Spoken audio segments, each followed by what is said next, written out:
Muy buenas tardes, amigos, quienes nos escuchan, quienes están en esta tarde, noche con nosotros. Este es nuestro primer programa del año 2021. Promete ser un año interesante, con muchas novedades, con muchas sorpresas.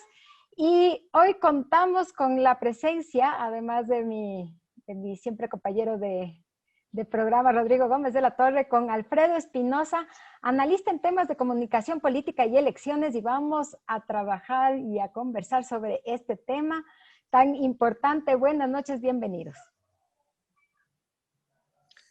Buenas noches, Alfredo. Buenas noches, María Dolores. Qué gusto tenerles. Qué grato poder retomar Zona Ciudadana.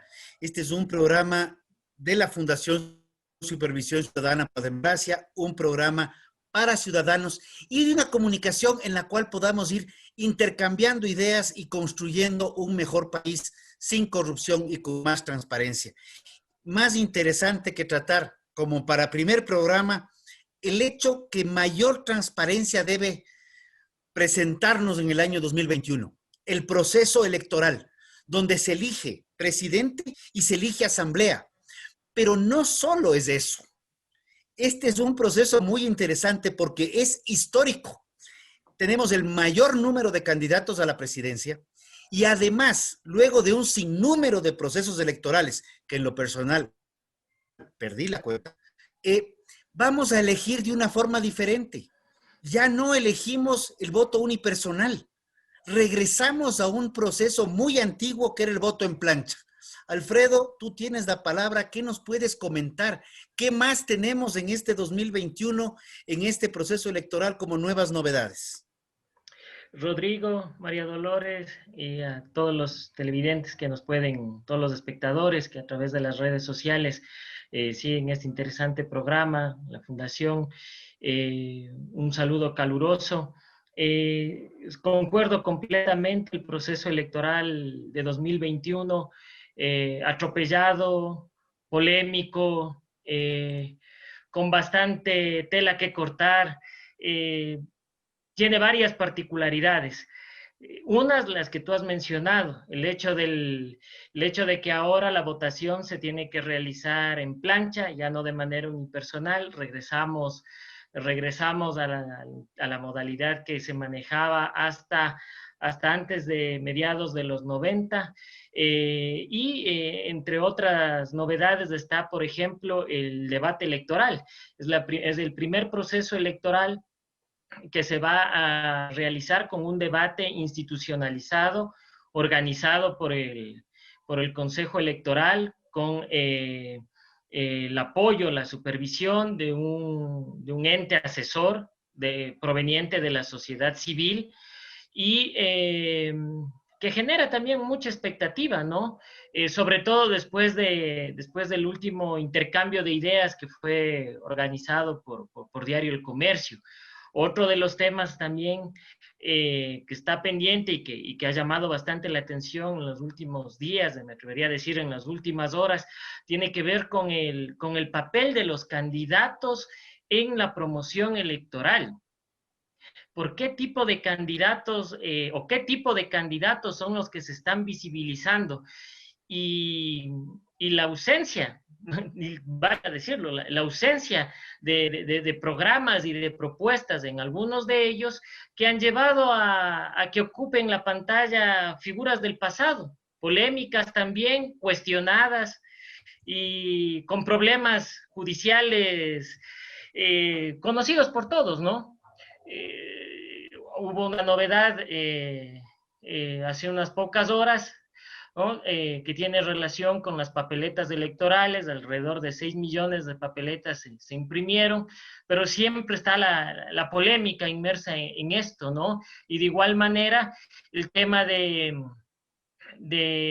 la candidatura de uno de los empresarios más importantes que tiene este país, que es Alba, que casi a última instancia decidió presentarse al proceso electoral, pero habiéndose cumplido ya algunas etapas Entonces estamos frente a un proceso atropellado con un calendario que no se ajusta a los tiempos de la pandemia, que ha obligado a las organizaciones políticas a cumplirlo, a tratar de cumplirlo en la medida de lo posible, tal vez con procesos que no son eficientes, con candidatos que no son los más indicados, con candidatos que yo me atrevería a decir han usufructuado, han hecho un uso excesivo más bien de las redes sociales para banalizar y vaciar a la política de toda su riqueza, de toda su conceptualidad,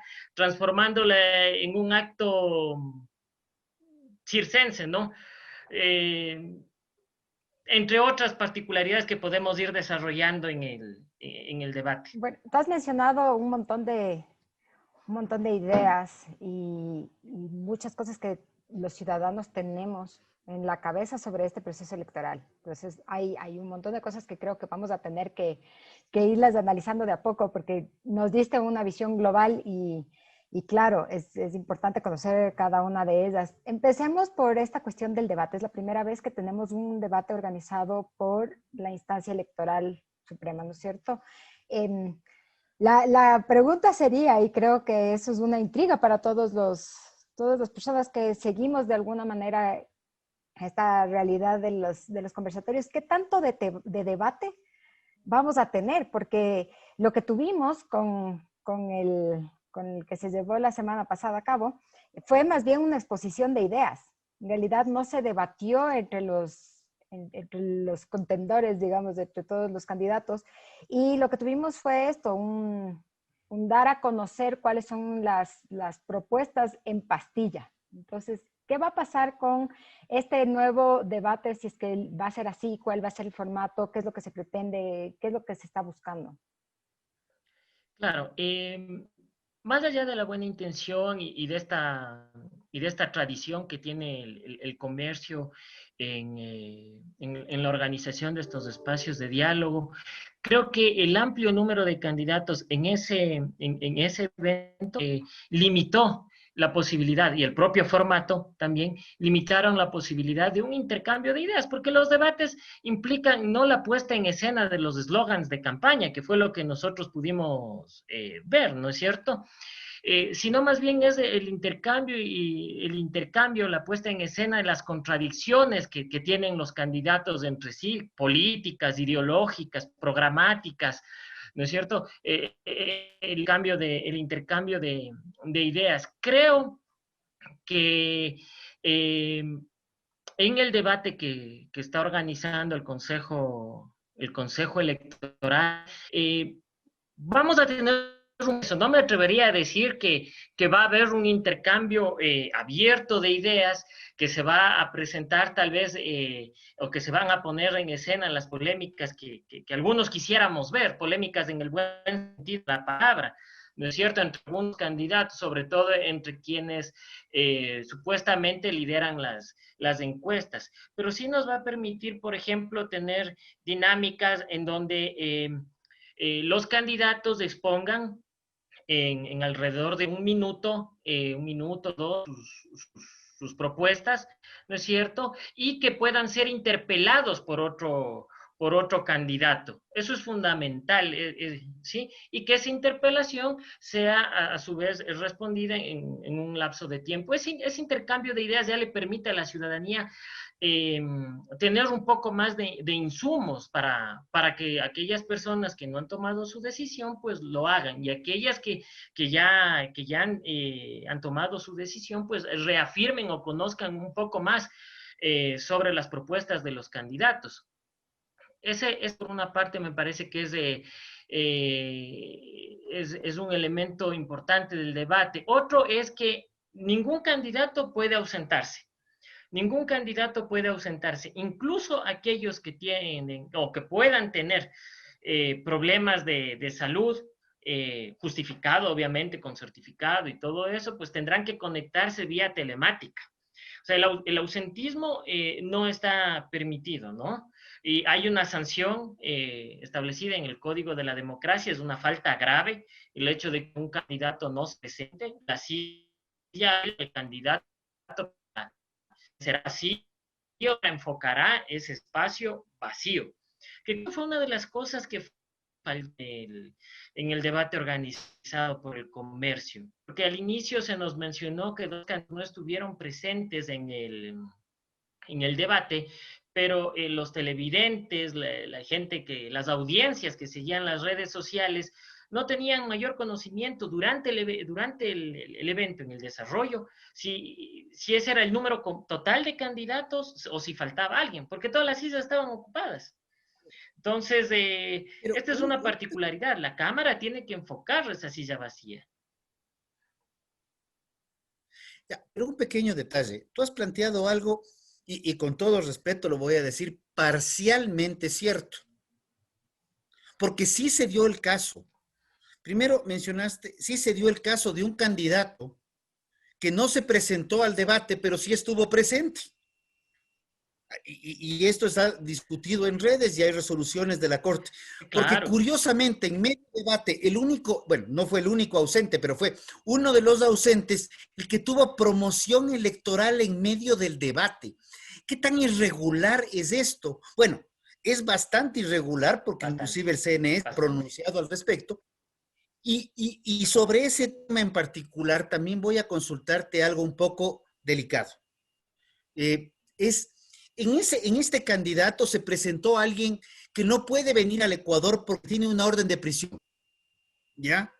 Sin embargo, él no es candidato, quiso serlo, pero no es, y está haciendo promoción electoral. ¿Hay alguna regulación para prohibirle esto o solamente es un tema de manejo ético? ¿O hay una regulación expresa que tú conozcas? A ver, yo considero importante ver esto desde distintas aristas.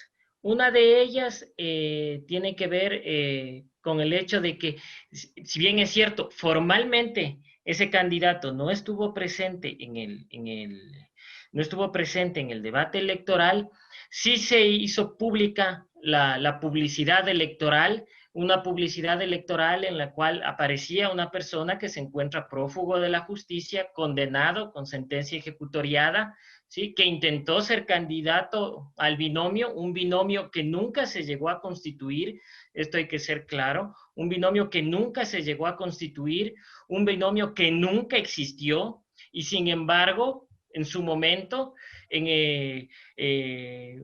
un sector de las autoridades del Consejo Electoral decidió dar paso al reemplazo de lo inexistente. El prófugo de la justicia no existía, y sin embargo decidieron reemplazar a un prófugo con alguien que había formado parte de un proceso de democracia interna. Crearon jurisprudencia sobre algo aberrante, que incluso terminó sirviendo de argumento para que mucha gente, desde los sentidos comunes, incluso figuras políticas, desde los sentidos comunes, digan por qué a ellos les permitieron ser candidatos y a Alvarito no.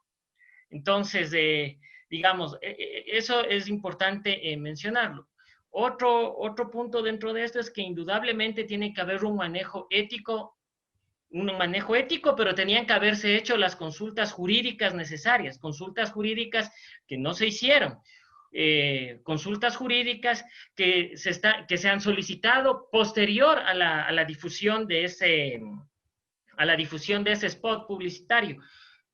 Con una particularidad, hasta donde tengo entendido, hubo unas provincias en donde no dieron paso a eso y hubo otras en donde sí dieron paso, como Pichincha. Entonces, el dilema dentro de esto es que no hubo una directriz clara. No hubo una directriz clara, ¿no es cierto? Entonces, eso también es importante mencionarlo. La autoridad electoral no dio una directriz clara en torno a este tema y por eso se ha pedido una investigación, se ha pedido que se investigue quiénes autorizaron esto, bajo qué criterio jurídico, porque el Estado no puede financiar a una campaña electoral de un candidato que hace promoción con un programa que ya pasó, con un programa de hace una década, que ya fue puesto en conocimiento de la ciudadanía, con candidatos que prestan su imagen, pero no verbalizan el contenido de sus propuestas, y con una persona que está, si hacemos cuentas dentro del video, tuvo muy buena parte del tiempo de exposición en la TV, y me imagino también que en radio, tuvo una buena parte de exposición en medios, una persona que está prófuga de la justicia y sentenciado por la justicia ecuatoriana. Entonces, el Estado no puede financiar eso. Todos lo estamos financiando, todos lo hemos hecho, y es debido a este escándalo que se ha dado que se ha decidido pues dar de baja esto, pero también se ha decidido elevar a consulta a la Procuraduría General del Estado, para que sea el procurador el que determine si qué tan viable es que esta persona o cualquier otra persona que haya perdido sus derechos políticos, ¿no?, tenga acceso a los dineros del Estado, apareciendo en spots publicitarios, solicitando el voto por una lista en concreto, por un candidato o por unos candidatos en concreto, ¿no es cierto?, con un programa del pasado, insisto, y sin que los candidatos tengan mayor actividad, sino más que el de adornar el spot publicitario. Bueno, ahora no es lo único que ha pasado en este proceso vías a las elecciones, ¿no? Hay todo el cuadro de las papeletas, ¿sí?, que tomó muchísimo tiempo tener finalmente a los candidatos que compondrían las papeletas, y ahora tenemos un problema con la impresión, ¿sí? Hubo mucho tiempo, ya tuvieron un montón de tiempo para poder verificar cuáles eran los candidatos, que finalmente se decidió que sí, que no, cuáles iban, cuáles están aceptados, cuáles no están aceptados, a cuáles había que sacarles, y ahora hay una falla en la impresión de las papeletas. Entonces, sí, ¿qué ha pasado con esto? Sí. No había suficiente tiempo, no hay mucha verificación. Mira, eso parecería que no, ¿no es cierto? Pero, a ver, este error pudo haber venido o de la organización política, o pudo haber venido de la dirección a cargo del Consejo Electoral.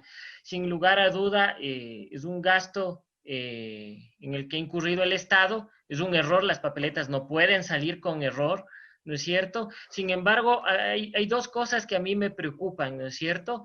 ¿Qué va a ocurrir con esas papeletas? Porque debe existir la garantía de que esas papeletas por ningún concepto van a ser utilizadas, tienen que ser destruidas, ¿no es cierto? Y el otro tema que me queda flotando es que en lugar de que vaya el movimiento el logo del movimiento amigo, fue el logo del movimiento Mejor.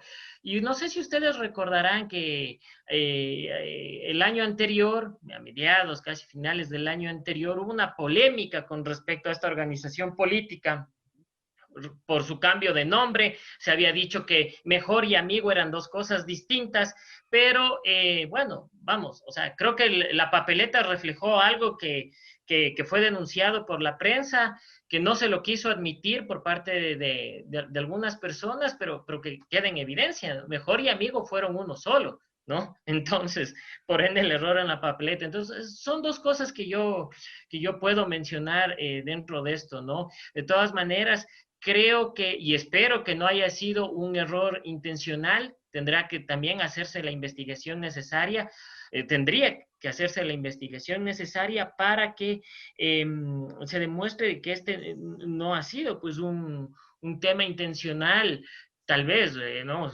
pensando mal causado, con el ánimo de dañar el proceso electoral, de evitar que las papeletas se impriman con la celeridad que se lo estaba haciendo, para que tal vez cierto candidato consiga poner su imagen y a su organización política en la papeleta. Esperemos que no sea eso, ¿no? Estoy pensando estoy pensando como la mayoría de ecuatorianos piensa en este proceso electoral, ¿no? ¿Qué dentro de todos los escenarios puede pasar? Dentro de todas las cosas malas puede suceder. A ver, pero voy a utilizar un poco los nombres de este movimiento político, pero parecería que el mejor amigo de la gente que quiere hacer promoción pública somos los ecuatorianos. Somos los ecuatorianos que estamos pagando la promoción política de todos de una forma u otra, porque al final del día todos los spots publicitarios de medios de comunicación son pagados.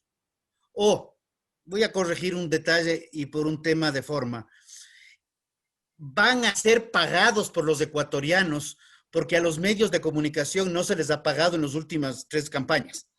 Pero va a salir de fondos públicos que salen de los impuestos. Entonces nosotros estamos pagando nuestros impuestos para que un pocotón de gente, y de la elección pasada, casi 83,000 candidatos 23,000. participaron en las seccionales, y ahora son otros tantos de miles que en lo personal yo perdí la cuenta. Y son 16 candidatos, y vemos que hay 3 que están liderando, y podríamos hablar de 5. Pero realmente es un proceso electoral en donde hasta la promoción de los prófugos de la justicia la estamos pagando nosotros o la pagaremos. Y para rematar, y aquí sí es para rematar, la impresión de 6 millones de papeletas que resulta que se van a ir al tacho de la basura, van a ser quemadas, incineradas, destruidas de alguna manera, pero de igual manera van a ser pagadas directa o indirectamente. O sea, regreso, el mejor amigo de quienes quieren hacer política somos los ciudadanos. Y eso no es un proceso de democracia. La democracia tiene que involucrar a varios aspectos.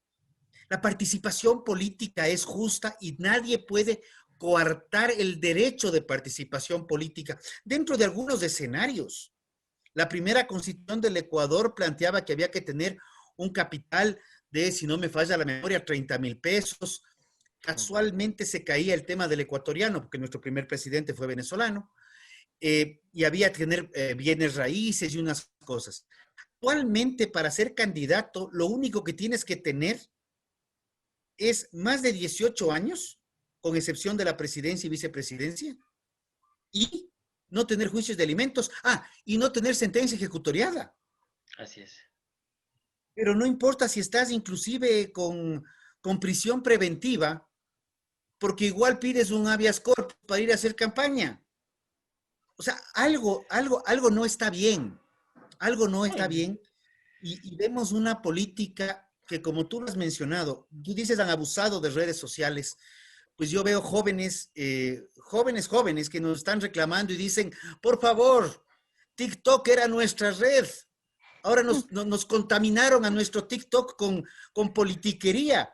Y cada cosa que se ve en TikTok también hay que ver. O sea, la política, estamos hablando de un tema muy serio. Estamos hablando del futuro del Ecuador. Estamos hablando de la construcción de leyes. Estamos hablando de temas que no pueden ser manejados a la ligera.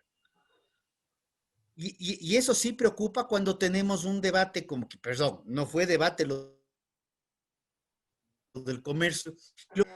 Con todo el respeto al CNE, entre 1 o 2 minutos con derecho a contrarréplica, tampoco se va a poder configurar como un debate porque son 16 binomios. O sea, solamente con el número ya complica sustancialmente. O sea, seguimos todavía discutiendo el famoso debate del año 84, León Borja, y lo seguimos poniendo como un ejemplo. A partir del 84 no pasó nada en materia de debate político, salvo un debate que hubo en el año 2006, que fue el último que participó el expresidente, porque después de eso ya no se presentó a ninguno más.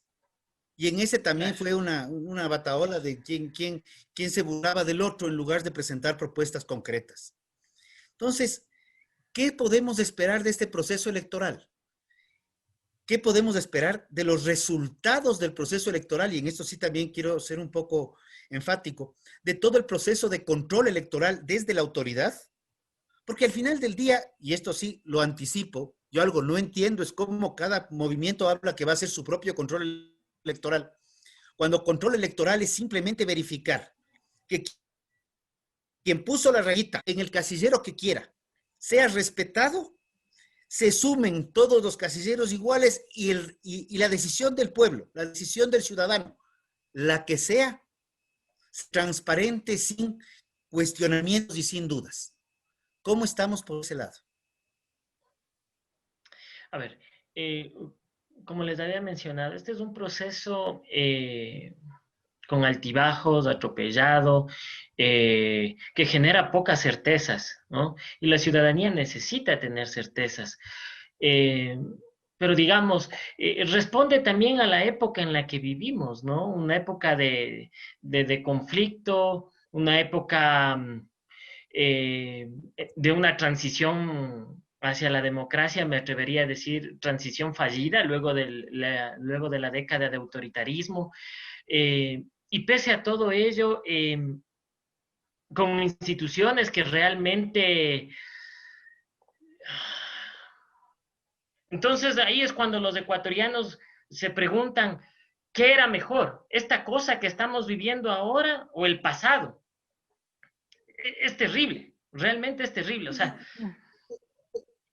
Te interrumpo algo. ¿Qué llamas pasado? Porque el pasado no es solamente los últimos 14 años. no, no, desde Creo que luego. sí tuvimos momentos muy positivos en democracia. También tuvimos momentos complejos. La historia del Ecuador nos avanzamos a los 200 años de república en el 2030, pero hemos tenido momentos quebrados, hemos tenido reestructuras, hemos tenido un proceso electoral como del año 78, que entre primera y segunda vuelta casi creo que hubo un año de diferencia, pero solamente de conceptualizar qué llamas pasado, porque para mí el pasado, y esto es un poco porque muchos jóvenes de 30, 35 años no vivieron los otros procesos electorales anteriores. Entonces, ver que sí tuvimos una democracia con problemas, No, pero sí hemos desde tenido luego, una ¿no? democracia. Sí, sí, o sea, yo cuando hablo del pasado me refiero a las comparaciones que suele hacer la gente entre los últimos 10 años de autoritarismo y lo que se está viviendo ahora. Lastimosamente es eso, ¿no? Porque claro, si tú le preguntas a la gente más joven, al menos a los que hayan leído y todo eso, pues no van a tener una memoria, digamos, de lo que ocurrió antes de los 90, tal vez por los relatos ¿no es cierto?, de sus familiares y todo eso, pero no es lo mismo la experiencia vivencial, ¿no es cierto? Entonces, hubo muchas personas que creyeron que lo que se vivió en esa época era algo que operaba, no había polémicas, todo funcionaba bien, pero era porque todo estaba amañado, era porque había una directriz. Entonces esa directriz caía como mandato divino a quienes tenían que ejecutar. Y había un sinnúmero de operadores regados por la institucionalidad del Estado. Entonces a eso se le llamaba funcionar bien, ¿no? Entre comillas. Eso supuestamente era funcionar bien, no era estar en caos. Ahora estamos viviendo los conflictos propios de la época de transición con un organismo electoral, insisto, que ha pasado muchas polémicas, que ha tenido altibajos, con funcionarios y autoridades que tienen credibilidad y otros que lastimosamente pues no la tienen, no la tienen y por eso las desconfianzas que hay de parte de parte de la ciudadanía con respecto a los temas que hemos mencionado, ¿no? Incluso no solo el tema de los debates, la promoción, sino la misma discusión sobre los derechos a la participación. ¿Qué tan laxo se ha vuelto esta situación de decir yo quiero participar y tengo que participar? O me están censurando, como escuché hoy en una rueda de prensa, que decían, nos están censurando, nos están coartando sistemáticamente el derecho a participar, el derecho a que la persona que nos apoya sea visible. O sea, es algo trágico lo que está sucediendo en el país, lo que está sucediendo en el proceso electoral. Creo que tener 16 candidatos no es un síntoma de que este país está haciendo las cosas bien y que es especialista en la participación y en los derechos a la participación política. La gente, no, al contrario, es un síntoma de que hay aquí una amplia volatilidad, de que cualquier persona puede estar en una papeleta y prestar su nombre sin tener la más mínima idea de en qué se ha involucrado. Porque la mayoría de candidatos que integran las listas no forman parte de las filas de las organizaciones políticas. Es gente auspiciada. No son militantes, no son afiliados, no son adherentes, no sienten, no forman parte de ese proceso interno. Por ende, no tienen idea de cómo se construye la política desde lo público, desde lo público. No tienen idea de eso. Entonces estamos ante figuras que son improvisadas. Desde los más jóvenes, que ahora por mandato de la ley tienen que involucrarse en la política sin saber a lo que se están metiendo, ¿no? Hasta aquellas personas que vienen desde distintos sectores, incluido el sector privado, y que por más buenas intenciones que tengan, vamos, no creo que en sus manos tengan la panacea para solucionar esto. Más bien hay un intento desesperado por tratar de ganar algo de notoriedad, de visibilidad en la digitalidad. Y como decía al inicio, eso lo único que ha traído como consecuencia es tener candidatos de TikTok que han vaciado de contenido a la política, la han llevado lo han quitado la esencia y la han llevado por el camino de la ridiculización. Porque hacia eso es hacia donde se está encaminando esto. No hay, digamos, procesos internos dentro de las organizaciones políticas que permitan la formación de cuadros político-ideológicos, programáticos, ¿no es cierto?, que lleven adelante que sean candidatos, ¿no? Pero sobre todo que garanticen los recambios generacionales. Eso no funciona así, lastimosamente, en el país. Todo esto forma parte de los intentos desesperados por tratar de copar los espacios, en algunos momentos por por hacerse acreedores al fondo de promoción electoral y tener algo de notoriedad en medios, pero también para acumular un ítem más dentro de las hojas de vida de aquellas personas que pueden decir ahora fui candidato por el movimiento X, Y o Z sin haber hecho absolutamente nada, ¿no? Tener como único mérito el haber dicho sí, acepto la candidatura porque la organización política no tenía a quién más poner. Esa es la triste realidad de las organizaciones políticas del país, ¿no? O sea, incluso los partidos más serios y con más tradición se han involucrado en esta dinámica. Y es lamentable porque, bueno, digamos... sí. Sí, y en todo este contexto que estamos viviendo y todo lo que va más adelante con las elecciones, se ve un panorama complejo, ¿sí? Te cuento que se nos ha pasado el tiempo volando.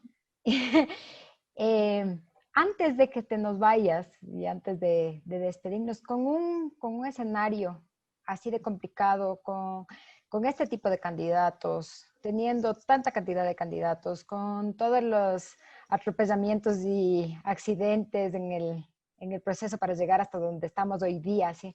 ¿Qué podrías decir en positivo? Siempre nosotros pedimos algo positivo. ¿Sí? ¿Qué podrías decirnos de positivo a los ciudadanos, a la gente que va a ir a votar? No solamente al candidato, sino a la gente común y corriente, a la que está en la calle, que va a ir y va a elegir un representante.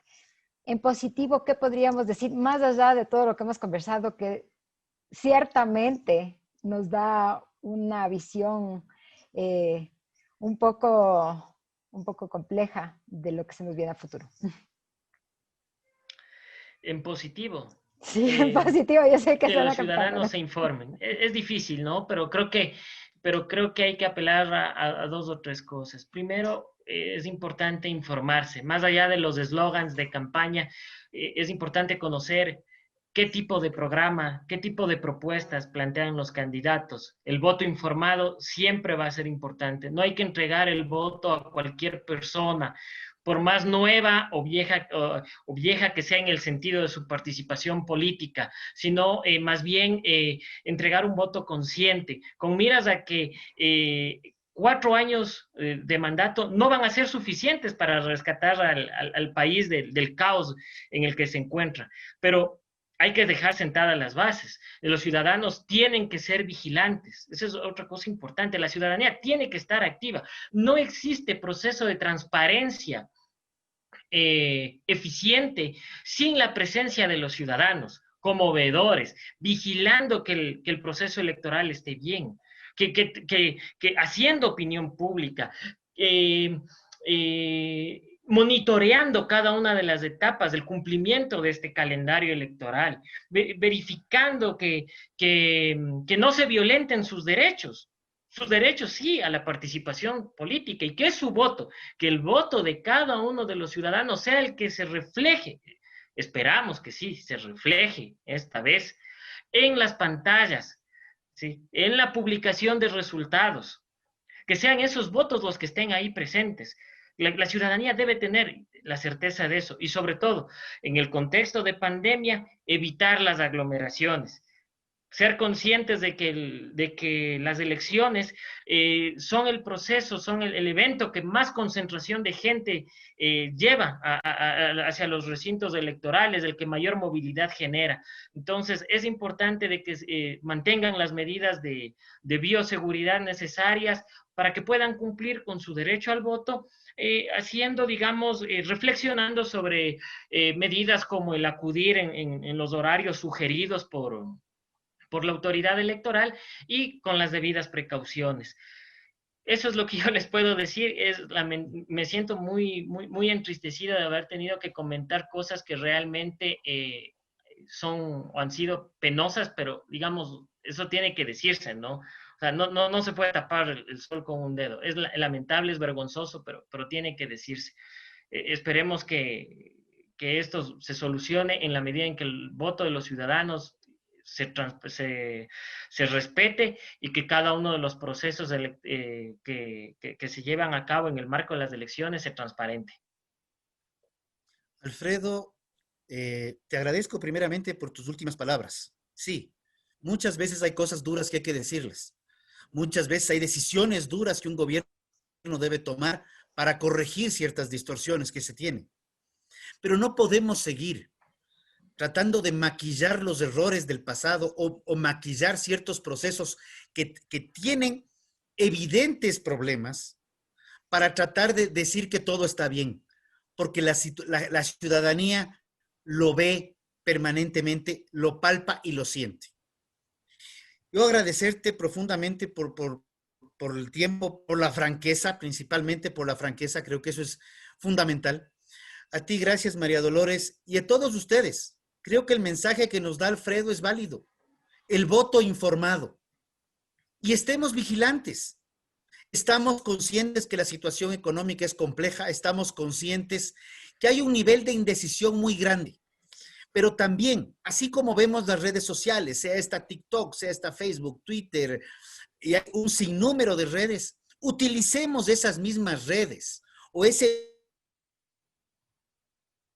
internet para consultar los planes. ¿Qué es lo que realmente está poniendo por escrito el candidato? ¿Qué es lo que realmente nos está poniendo por escrito el movimiento o partido político? Porque el futuro del Ecuador está en juego cada vez que elegimos. La elección no es solamente ir a marcar una raya en una papeleta o en baletas. La elección es ir decidiendo desde cada uno de nosotros el futuro del Ecuador que vamos a tener y el que les vamos a dar a nuestros hijos y a quienes tienen a nuestros nietos. Pues, estimados amigos, ha sido un gusto tenerte, Alfredo, ha sido un gusto poder arrancar con un programa tan claro y tan contundente este año 2021 y confiemos que tengamos que, primero, seguirnos cuidando y estemos vigilantes de un proceso electoral que sí ha tenido todos los traspiés posibles y que todavía se va a mantener el día 7 de febrero con todas las medidas de bioseguridad. Por favor, vamos y marquemos esas papeletas con conciencia de lo que estamos haciendo, con claridad que esa rayita que cada uno de nosotros marca va a marcar la diferencia para el futuro. Unos ganarán, otros perderán su decisión. Pero está que el voto que se dé sea un voto consciente. Muy buenas noches, estimados amigos. Un gusto tenerlos acá. Y por favor, no olviden, suscríbanse al canal, síganos en nuestras redes, que permanentemente estaremos informando y estaremos con algún mensaje positivo. Muchas gracias.